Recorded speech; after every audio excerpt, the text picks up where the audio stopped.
Morning వండిన rice మిగిలింది, నేను మార్నింగ్ చెప్పిన కదా మిగులుతుంది అని చెప్పేసి మిగిలింది అన్నట్టు. ఇదేమో పెరుగు. ఇక మిగిలిన అన్నంతో ఏం చేయాలని చూస్తే ఆలుగడ్డ, పచ్చిమిర్చి, టమాటా, కొంచెం పుదీనా వేసేసిన ఫ్రైడ్ రైస్ చేసేద్దామని చెప్పేసి. మార్నింగ్ కాకరకాయ బీరకాయ కానీ నాకే నచ్చలేదు. రూపం అయితే రాగానే కాకరకాయ కూర అని చెప్పగానే మొహం మార్చుకుంది, సరిగ్గా తినలేదు. మళ్ళీ రేపు ఫుల్ ఫాస్టింగ్ కదా, 16 సోమవారాలు, రేపు 14 వారం అనమాట నాది పూజ. ఇక ఫుల్ ఫాస్టింగ్ ఉంటా నైట్ వరకు. మళ్ళీ ఎల్లుండి తినడం అవుతుంది. అందుకని చెప్పేసి ఇప్పుడు ఖచ్చితంగా రైస్ తింటే రేపు ఎల్లుండి వరకు ఉండగలుగుతా.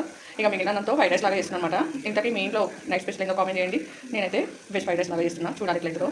మార్నింగ్ అనుకున్నా అన్నం ఎక్కువైపోతుందేమో, రైస్ ఎక్కువైపోతుందేమో అని చెప్పేసి, కానీ ఎక్కువనే అయింది. అదే కాక బీరకాయ కూర, కాకరకాయ కూర కానీ రూపం అది లేదు. నిజంగా చెప్పాలంటే నాకు కూడా తినబుద్ధి కాదు, తినబుద్ధి కాలేదు. ఏందో ఎప్పటిలాగా ఉండలేదా, నేను ఏమైనా తప్పు, నేను అర్థం కాలేదు. కానీ టేస్ట్ కాలేదు బీరకాయ కూర కూడా. సో పప్పు వేద్దాం అనుకున్నాం, నిన్న నైటే పప్పు వేసినా అని చెప్పేసి పప్పు వేయలేదు, దెబ్బ కొట్టిందన్నమాట. మీకు కూడా అప్పుడప్పుడు ఇట్లా కదా, నాకైతే ఈరోజు అయింది అన్నట్టు. మళ్ళీ రైస్ మస్తు పిరం ఉంది కదా, 50 రూపాయల కేజీ ఉంది రైస్. వాడే బుద్ధి కాలేదు. ఏదో ఒకటి, ఇది కూడా లేనోళ్ళు ఎంతమంది ఉన్న రోడ్డు మీద పసులు పట్టుకునేటోళ్ళు, మనకు అన్నీ ఉండి ఇట్లా చేస్తామన్నట్టు. అందుకని ఇప్పుడు కొంచెం వేడి చేసి ఫ్రైడ్ రైస్ లెక్క చేసినామనుకో అన్నం వడుస్తుంది కదా, పూట కూడా గడుస్తుంది. నిజం చెప్పాలంటే నేను నల్గొండలో ఉన్నప్పుడు మా అమ్మ నాన్నతో ఉన్నప్పుడు మా అమ్మ అస్సలు నాకు సలన్నం పెట్టకపోవు, మా చెల్లెల కన్నా పెడుతుండే కానీ నాకు అసలు పెట్టకపోవు. కానీ ఇక్కడికి వచ్చినాక అన్నీ అలవాటు చేసుకున్నాప్ప నేను. మన పరిస్థితులు, మనం ఉండే సిచ్యువేషన్ అన్నీ కలిపి మనల్ని అన్నిటికీ అడ్జస్ట్ అయ్యేలాగా చేస్తుంది అనుకుంటా. నేను కూడా నిజామాబాద్కి వచ్చినాక చాలా అడ్జస్ట్ అవుతా. నేను నాకు నేనే ఫుల్ చేంజెస్ చేసుకున్నాను అనమాట. పసుపు,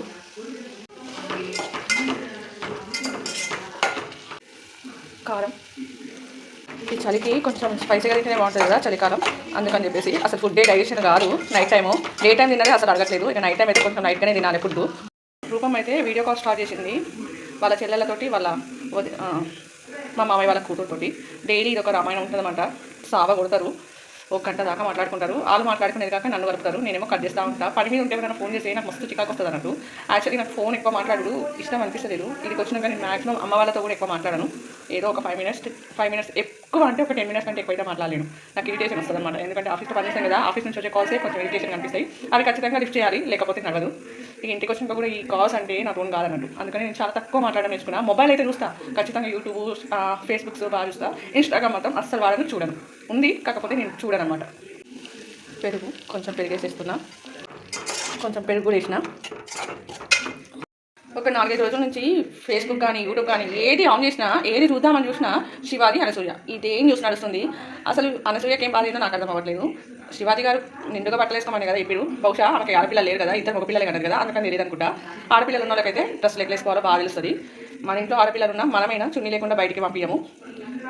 ఈ మధ్య పరిస్థితులు అట్లున్నాయి. మనం ఎంత నీట్గా డ్రెస్ చేసుకున్నా కామెంట్ చేసేటోళ్ళు కామెంట్ చేస్తూనే ఉంటారు. అట్లని మన పద్ధతి ప్రకారం మనం ఉండడం తప్పులేదు కదా, సాంప్రదాయాన్ని గౌరవించాలి. ఆడపిల్లలా ఉంటేనే ముద్దుకుంటుంది అన్నట్టు. ఇంట్లో ఉన్నప్పుడు కూడా నైట్ డ్రెస్ వేసుకుంటాం. నేనైతే మాక్సిమం పాయింట్లు సెట్ చేసుకుంటా. ఈవెన్ రూపమ్మ కూడా నైట్ పాయింట్లు సెట్ చేసుకుంటుంది. ఒకవేళ బయటికి వెళ్ళాల్సిన పరిస్థితి వస్తే చున్నీ వేసుకొని వెళ్తాను అనమాట. కొంచెం మసాలా వేసిన అనమాట, గరం మసాలా. అన్నం అయితే వేసేసిన. మళ్ళీ అన్నం వేసేటప్పుడు చూపించేది ఇంత కానకూడదు, ఎందుకంటే ఫోన్ పట్టుకోవడానికి ఇట్లా ఎవరు పట్టుకుంటారు, నేనే పట్టుకోవాలి కదా. ఒక చేతితో అన్నం వేయాలి అంటే ఫోన్ పట్టుకుని రాదు కదా, మళ్ళీ కొత్త ఫోన్ కింద పడితే నాకు బాధ అవుతుంది. అందుకని చెప్పేసి అన్నం వేసేది అయితే చూపించలేదు కదా. తినేసి గిన్నెలు తోమేసి తొందర పడుకోవాలి, రేపు తొందరలు ఇవ్వాలి, ఎందుకంటే పూజ ఉంది కదా. మళ్ళీ ఆఫీస్ కూడా ఉంది, టైం టు ఇవ్వాలి. యాక్చువల్లీ నిన్ననే ఒక లేట్గా పోయినా. మా దగ్గర 3 అప్రూవల్స్ అనమాట. నేను మ్యాక్సిమం పెట్టను, లేట్ గోయింగ్స్ అస్సలు ఉండవు. ఎర్లీ కమెంట్స్ కూడా రేర్. ఇంకెందుకు కలిసి మా వీడియో కనుక మీకు నచ్చినట్లయితే లైక్ చేయండి, షేర్ చేయండి. మరిన్ని వీడియోస్ కోసం మా ఛానల్ సబ్స్క్రైబ్ చేసుకోవడం అస్సలు మర్చిపోకండి. Thank you, bye, good night.